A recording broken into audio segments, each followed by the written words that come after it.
Hello everyone, thank you for joining us today. I'd like to welcome you to the transition to university and moving away from home. This is our last TIS webinar for the year, so thank you so much for logging on and joining us today. We are aware it is school holidays and it is quite beautiful outside, so thanks again for making the effort. My name is Annalisa and I'm from Swinburne University, and I'm joined today with my colleague Daniel, who's from RMIT. However, for the purposes of this webinar, we will not be representing our individual institutions. We will be representing tertiary education as a whole.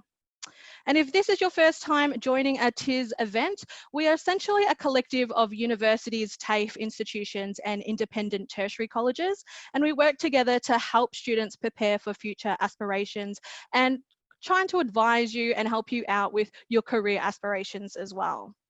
But before we do get started, I'd first like to do an acknowledgement of country. In the spirit of reconciliation, Tertiary Information Services acknowledges the traditional custodians of country throughout Australia and their connections to land, sea and community. We pay our respects to the elders past and present and extend that respect to all Aboriginal and Torres Strait Islanders people today. So in today's webinar, what we're going to be talking about is the transition into tertiary education, in particular for those who are moving from regional areas of Australia. We're also joined by two current students. The first one is Sarah, who's also from Swinburne University, and she's studying a Bachelor of Information Technology. And we also have Bethany from RMIT University, who's studying International Studies. Both of these students are originally from regional areas and have relocated to Metro Melbourne to pursue tertiary education. Behind the scenes, we also have a few colleagues. We are joined by Jackie and Anthony from Monash University and Erica from William Angliss Institute. So if you have any questions throughout the duration of this webinar, please feel free to type them into the Q&A box and we'll be able to answer them through that way. And hopefully, if you are a Year 12 student who are joining us today, you have already put your preferences into your VTAC account. I'm aware that timely applications did close yesterday, but if you're still a little bit unsure in terms of what you would like to do next year, please be wary that we're all available to chat with. So do engage with institutions directly. A lot of us are available to chat one-on-one. That could either be via phone or text. And just remember, there are so many options after Year 12, including full-time work, taking a gap year perhaps, given that coronavirus would subside by then.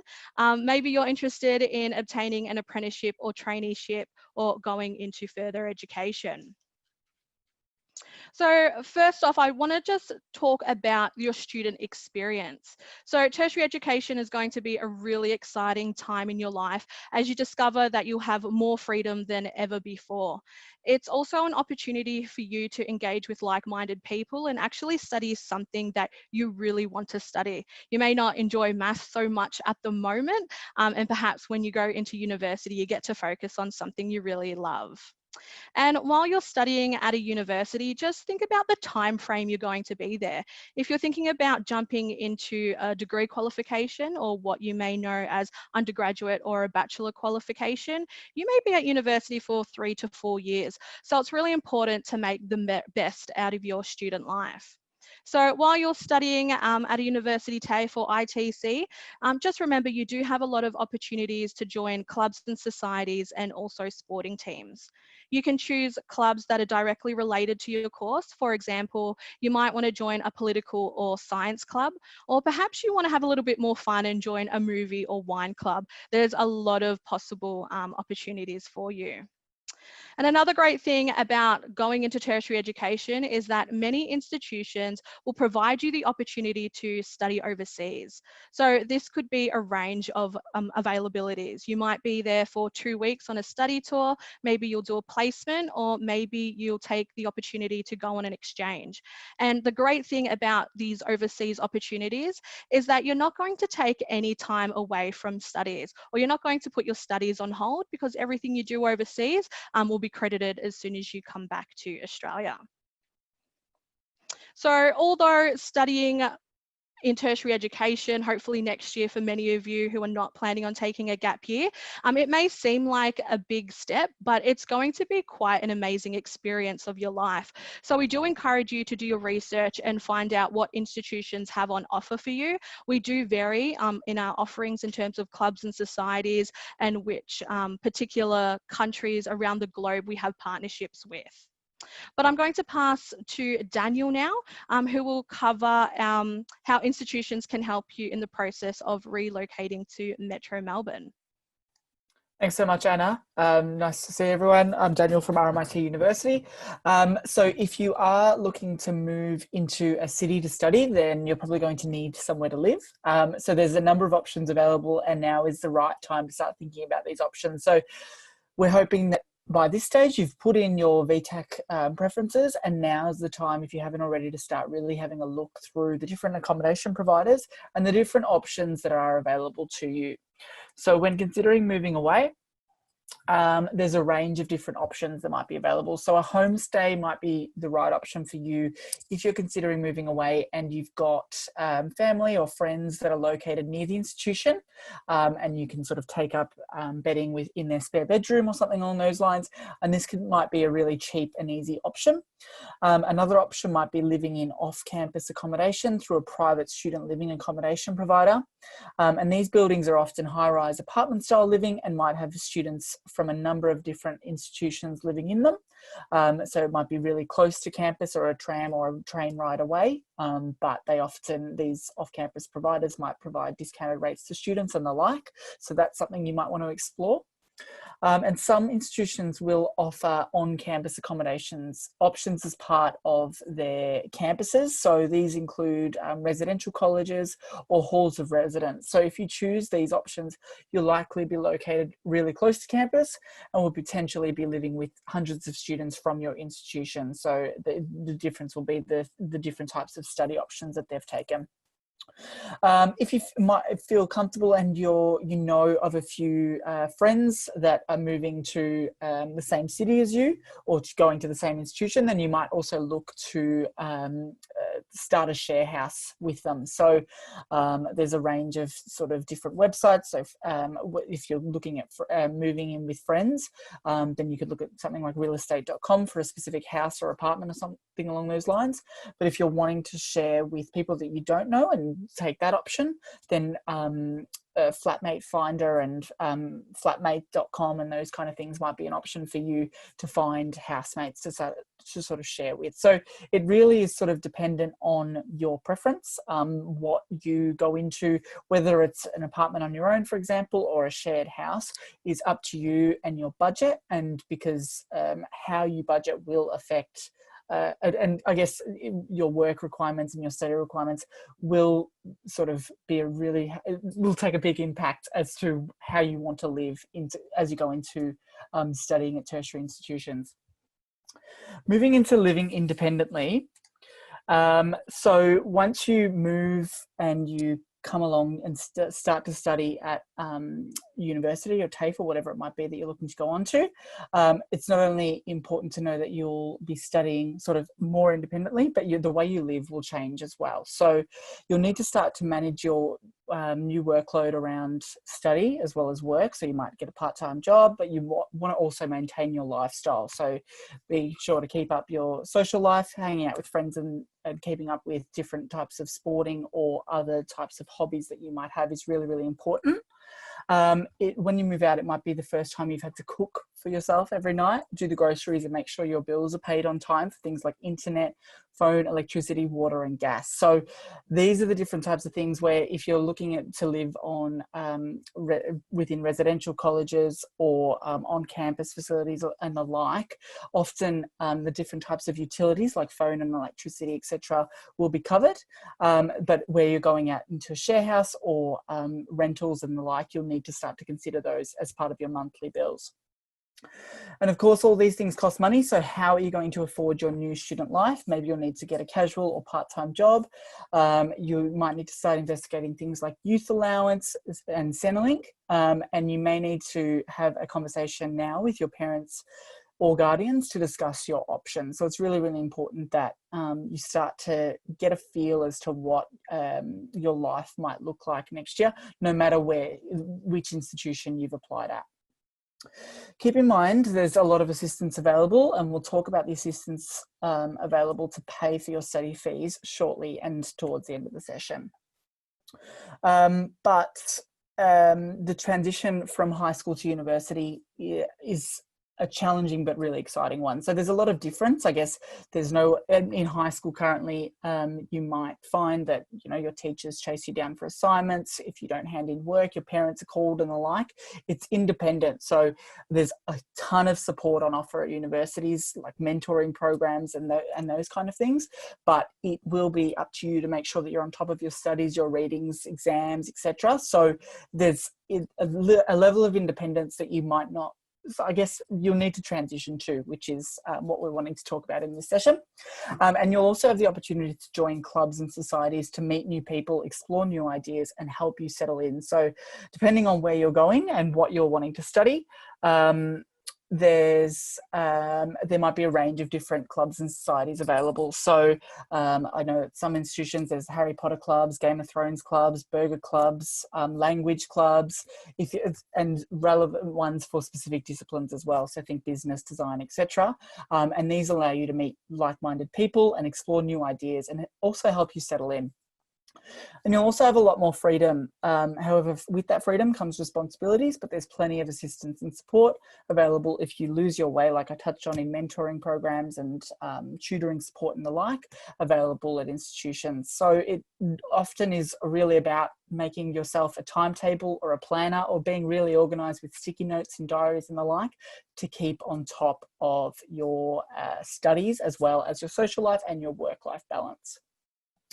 I'm now going to introduce our two students who are on board for today's session. I'll start with you, Sarah, and your first question is, how did you make friends at uni when you started at Swinburne? Thanks, Daniel. So basically, to start making friends, I just went to heaps of different uni events. Even though I knew absolutely no one going, I was just like, it's uni. If I make a fool of myself, I might not see any of these people again, and it's fine. And so I just sort of took that leap of faith and put myself out there.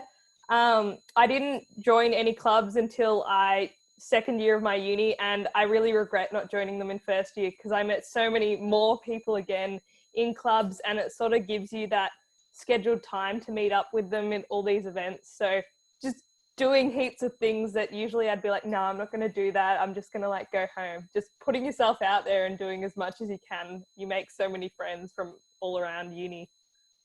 Wonderful, thank you. And we've also got Beth from RMIT on the line. How did you make friends at uni, Beth? Yeah, so I made friends through a few different avenues. And first of all, I was at student accommodation. So I had people there who were in a similar position to me, same boat as me, who were either from somewhere else in Australia or international. But also in sort of classes and group assignments, it can be sort of hard to make the jump from someone being in your class or tutorial, being your friend, to being a friend outside of university. But I found it really easy to just sort of say to someone, do you want to get a coffee after this? Do you want to hang out after this? To, sort of get to that next level of friendship, from just being sort of a university friend to being, a lifelong friend sort of thing. But I feel like in those first couple of weeks especially, everyone's just sort of putting themselves out there. Everyone is trying to make friends. So you really just have to, if you find someone you connect with, just ask them to catch up, ask them, to go for a drink or something. And that's mainly how I made my friends, yeah. Wonderful. Well, I've got you, Beth. How did you manage your time when you first started at university compared to, I guess, when you were in high school? So it is quite different, because at high school, obviously you're there sort of 8 hours a day. And then when you go to university, you feel like you have so much more time, and that is sort of a blessing and a curse, because you want more time to go out, do fun things, hang out with all the new friends you've made. But you do need to, manage that time to make sure you're also getting all your work done. I also had a casual job when I first moved to Melbourne. So that is something to think about as well. But it's really about sort of prioritizing the key things of your day, but also making sure you've got time to hang out with your friends as well, so that your well-being is also kept on top of as well. Thanks, Beth. And what about you, Sarah? How did you manage your time? I sort of treated my phone calendar like the good old-fashioned timetables that you have in high school. So I would set out when my classes were in my timetable in my phone calendar. And then when I wanted to like hang out with other people, or if I had an event to do, I would also put that in so I could actually see when I had spare time. But it was a lot of writing checklists to manage work. And I think because I was excited that I was at uni, I didn't realize how busy my life was. But having that phone calendar, having checklists definitely saved me. Thanks, Sarah. How did you find living in Melbourne compared to where you were from? Sarah, I think you were from Geelong. I might be completely Ocean off. Grove. So Ocean just a bit out Grove, of my Geelong. apologies. How did you find it? I definitely found it really amazing that it was so easy to get everywhere. Like going from a place where you only had a couple of buses a day if you wanted to get into like Geelong as the city, to being somewhere where you can just hop on a train and go anywhere. It was just such a shock to me that it was so easy to get everywhere without having to rely on someone driving you. And that being said, like the city is a lot more rushed compared to what I have at home. I live pretty like chill and surfy. And so that was a bit of a shock because everyone was like in a rush to get everywhere. But it's sort of all part of the experience, and there's something always going on, which is super exciting and what I like compared to living out in Ocean Grove. There's always things going on and something exciting to do. Wonderful, thank you. And Beth, how did you find it compared to, you're from Albury, I believe? How did you find the transition? Similar thing to Sarah. It was sort of the amount of just people everywhere in the city was sort of crazy to me. But it was very different, and I feel like the main thing for me was getting used to sort of the transport and just getting to know the city, because I feel like still now there's still suburbs and stuff that I want to go and visit and want to go and find out, like Fitzroy and Brunswick, common places that people go and hang out sort of other than just like the city. But there's just so many more things to do and places to go. And I feel like as well that leads back into the friends thing, because there is such a massively diverse group of people everywhere that you go. So you're likely to find people who want to do similar things or want to go to similar places. And you'll just always be you finding new things to do there pretty much. Awesome. And Beth, while I've got you, how did you go about finding accommodation? Are you still where you started? I know you're a couple of years into your course. So when I first moved to Melbourne, I lived at student accommodation for my first year. And then for the other 2 years, I've been living in a share house. I essentially was looking at my different options, and I ended up I had the chance to go down to Melbourne and go look at some places, look at some different accommodations. And that's essentially how I sort of decided. But I would also say at the time I made a decision based on sort of proximity. I was like, I need to be sort of close to where I'm going to uni. But now that I live there, I really see that you can really be flexible with cost, with where you want to live, because there is public transport. It's pretty easy to get most places from where you live.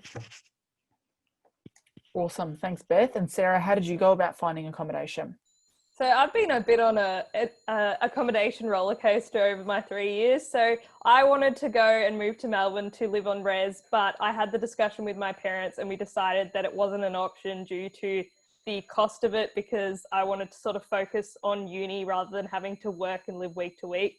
So I moved in with some family friends that lived in Melbourne and sort of became their extra child, and they cooked my meals for me. And it was sort of a really good transition because it sort of eased me into living away from my parents, but I was still surrounded by family. And then from there, I went and lived in a share house with people that I'd never met before, which was a completely different experience again. And then going into my second year, me and some friends decided to rent out a unit. So we went through and looked through realestate.com and found ourselves a unit that was walking distance from uni, which was just great because we could just like walk down to our classes instead of having to catch any public transport. So bit of a roller coaster, but found a place in the end. Awesome. No, roller coaster's good. I love a good roller coaster. We've touched a little bit on fees and costs, but I'm now going to pass it back over to Anna, and she'll touch on fees and costs at university and in tertiary education. Thanks, Anna. Awesome. Thank you, Daniel. And thanks so much, Beth and Sarah. Some really great tips for students out there. I especially still use my phone calendar as a way to navigate through life, so it doesn't just stop at university. So although most study isn't free, one of the great things about being an Australian citizen or a permanent resident is that Australian government wants to help you get a tertiary education. And one way by doing this is they offer a lot of assistant programs, including HEX help, fee help, vet student loans, and government subsidised places. You'll be eligible for these programs based on the type of course you would like to study and the citizenship or resident status you currently hold. So these fee assistant programs are when the government pays you or gives you a loan, they give you a loan and pay your tuition fees, and you pay them back once you've graduated and you are earning over a certain amount of money. So for example, if you were to obtain a HEX help or a vet student loan to help pay for your course, you don't actually need to start repaying the government until you earn about, I think it's $45,881 at the moment. So as soon as you graduate and you are earning over that capped salary, then you will start paying increments back to the government. And the way the repayment generally works is it will come out through your tax in small amounts per week. So you don't actually notice a lot of money is going out. It's not as though you graduate and then you have to pay a big chunk of money. It's just slow increments for a couple of years. Some of you may have also heard of the TAFE initiative. So it's a range of certificate, diploma and advanced diplomas. And this is covered by the government, and it's for those kind of in-demand areas. So at the moment you can see that cookery, also nursing are in demand, but these kind of courses do change year on year. So if you are interested in taking a free TAFE course, please do your research and make sure the one you're interested in is still on the free TAFE list.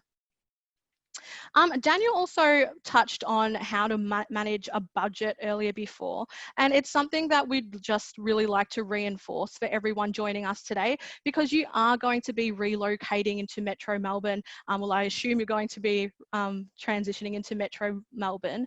You'll definitely need to have those conversations with your teachers and especially your parents or any guardians, and start to make connections in Metro Melbourne as well.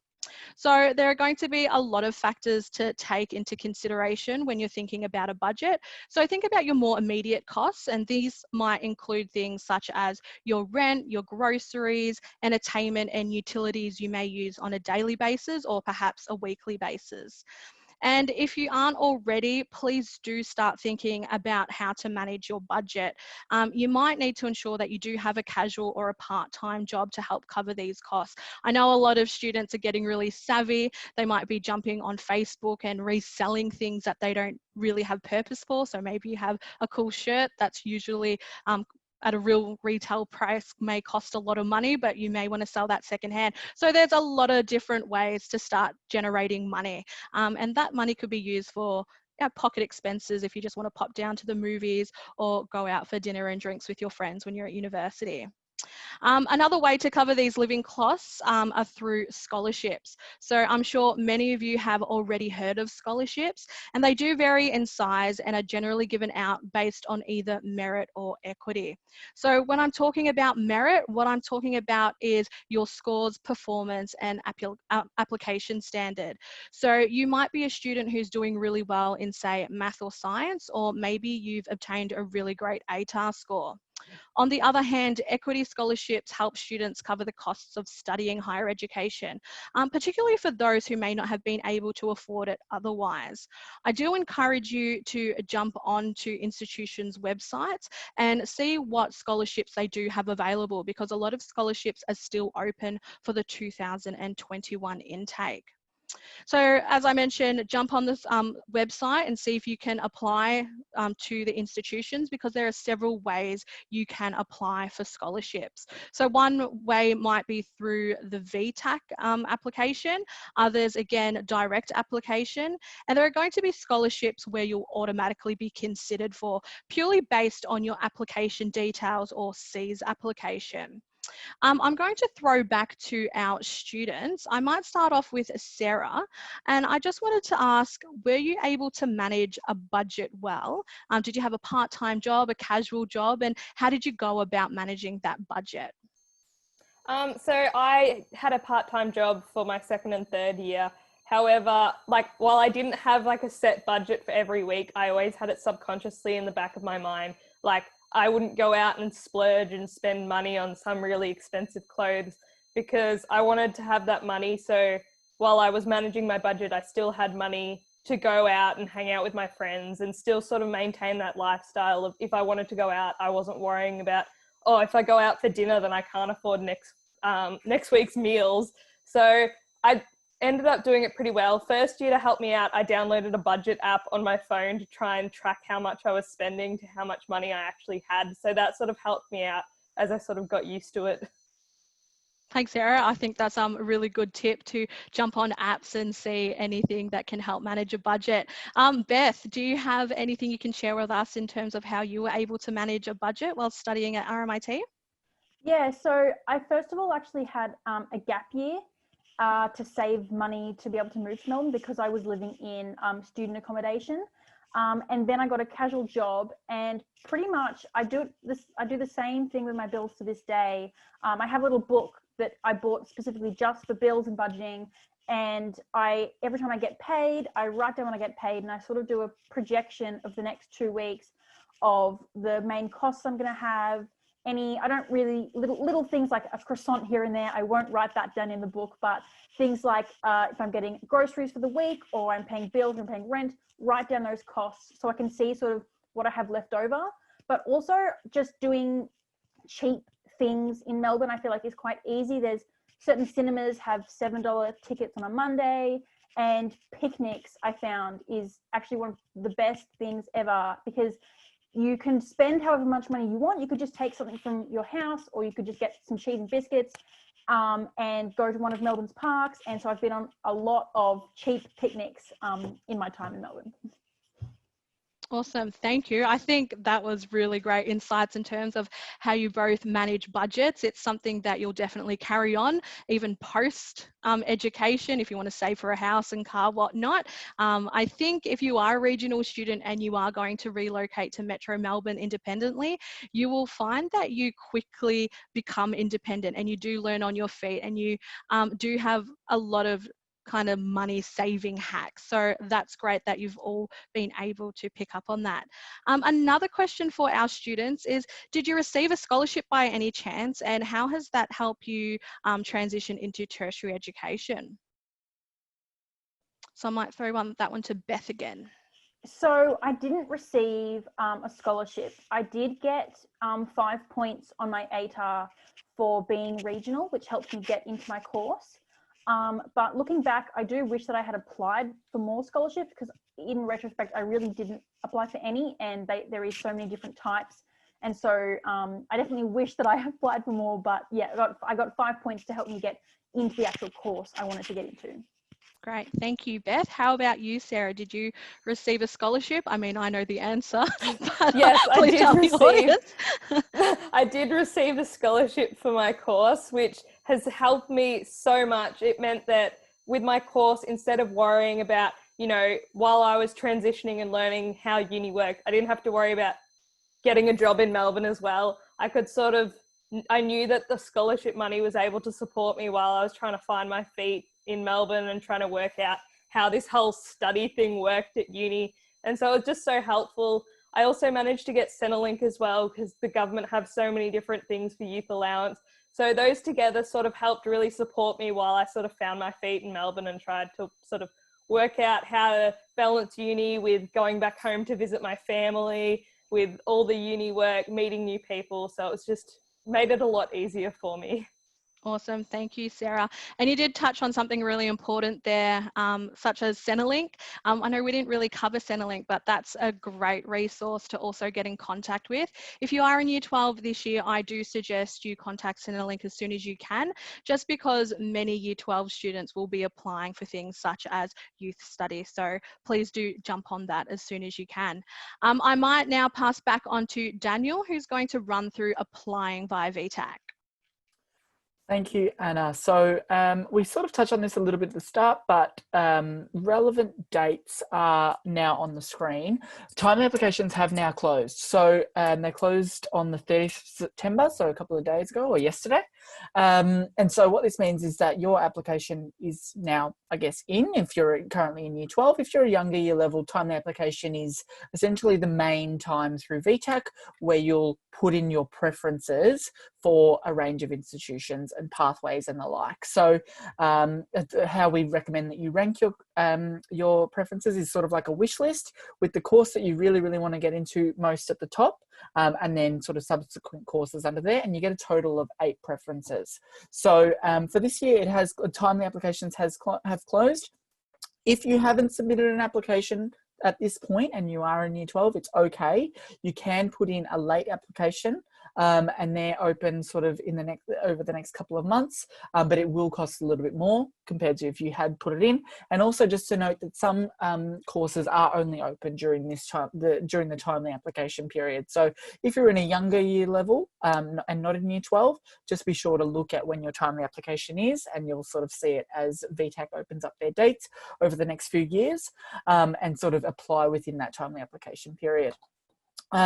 Really important, like I said, to include pathways into courses and use the correct course codes.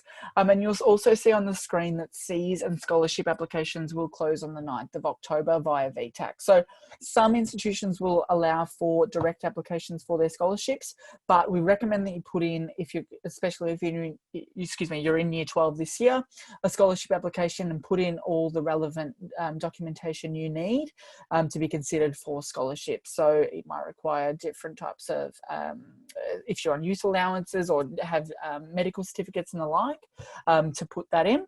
And the other thing that's really, really important is Cs, or the Special Entry Access Scheme, and that also closes on the 9th of October. So this allows applicants to submit for special consideration if you've been through any circumstances that have made it difficult for you to study to your best ability within your year 12. It's designed to make sure institutions get a sense of your full potential, and enables institutions to consider the circumstances you've experienced and their impact on your studies when making selection decisions. So you've got about a week and a half to submit your Cs application, and it's designed to make sure that you will only need to submit one Cs application, and all institutions you apply for will be able to access it, so we can sort of see your circumstances and how you've gone in year 12 and how they may have affected your studies. There are 4 categories in Cs, and they are Category 1, personal information and location; Category 2, disadvantaged financial background; Category 3, disability or medical condition; and Category 4, difficult circumstances. Now, they're not listed on the screen, but please feel free to have a look on the VTAC website for this information. And for some of these categories, you will need to provide additional documentation similar to scholarship applications, and you can provide the same documentation for both if it's sort of relevant. But of course, there's been a range of different disruptions and the like due to COVID-19 this year. So depending on your circumstances, they will be individual to you. Particularly this year, there's a Category 4. You can go in and sort of rate how online learning and sort of the closure of schools and the like have affected you. So it will be really, really important. And I highly suggest you get into the sort of putting through your Cs application. If you haven't already, you've still got a little bit of time. We've also got listed on the screen change of preference. So you'll see that the ATAR will be released on the 30th of December. And then once you get your ATAR, you're given a couple of days to sort of look over your preferences and go in there and change them if you want. So you might have sort of gone really, really well, and you might want to add in a degree that you never thought possible, even though that should already be on there. The degree that you really, really want to get onto should be your first preference, but just in case. It's a time to add in. And then you should also, if you've sort of gotten under the ATAR that you're hoping for, rearrange your pathways to make sure that you've got the best possible pathway for the course that you want to go into. So change of preference is a really, really good time to get in touch with, once you get your ATAR, get in touch with the institution you're wanting to go to and have a chat with them about what ATAR you received and what course you're really, really wanting to get into, because they can sort of work out the best pathway for you. But and then from there, sorry, before we finish up, on the 14th of January is when your first round of offers are released. And again, change of preference will open for a little bit then as well, to go in and reshuffle your preferences if you didn't get the offer that you wanted. And then there's subsequent rounds after that within February. So your classes, in terms of your first sort of range of classes, as well as orientation and the like, will normally commence in late February. But from this afternoon session, that's all that we have time for. I'd like to say a big thank you to Annalisa, who has represented TIS as well, along with me, but also to our students, Beth and Sarah. You've been fantastic. So having your contribution today has been a really, really good insight into what transitioning into uni is like and moving to campus or into a share house has been like. So really, really great to have you. But on behalf of TIS, thank you so much for joining us, and we hope to see you soon.